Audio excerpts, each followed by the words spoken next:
Did you said a green card holder who is a PhD student was detained by ICE because allegedly of an old marijuana possession charge, and we have to talk about how this administration is using marijuana to go after immigrants. So this is Will Kim, who's originally from South Korea, but he has been in the United States since he was 5 years old. He is currently pursuing his PhD at Texas A&M, hoping to find a vaccine for Lyme disease. Now, he went to South Korea to attend his brother's wedding. And when he came back on July 21st, he was detained at San Francisco International Airport. His lawyers had a very difficult time contacting him, and it's still unclear where he is. Is he being held at the airport, or was he moved to a detention facility? Some of the things that we have been able to confirm through a spokesperson for Border Patrol is that Mr. Kim is in ICE custody pending removal proceedings, and he referenced a conviction of a drug offense. Now, Mr. Kim did have a 2011 arrest in Texas for a misdemeanor marijuana possession that resulted in community service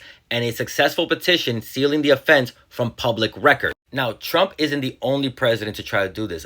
Biden tried to deport 2 people in 2021 over marijuana possession, which went up to the Ninth Circuit Court. But they ruled that minor marijuana infractions themselves are not grounds for deportation, and that in the case where somebody had 30 grams or less does not make them deportable. However, even though this might have helped Mr. Kim, because according to experts, that ruling only prevents you from being deportable if you are already here in the US. But because Mr. Kim left the US for a wedding and came back, now they're trying to deport him. Now, because marijuana is still federally criminalized, it causes a lot of confusion, especially with immigrants. Because immigrants can face deportation for simply saying they have possessed a drug in the past. As an immigrant, you can't even really work in the cannabis industry. That's how the Trump administration was able to go after 300 people at a cannabis farm in Ventura County. So the Trump administration is using the inconsistencies in marijuana laws in the US to go after innocent people who have already served their time.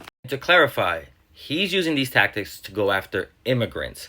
We don't know how he could use these tactics to go after US citizens. This is still a developing story, so I'll give you information as it comes in. And as always, please consider supporting me on here so I can continue bringing you stories like these.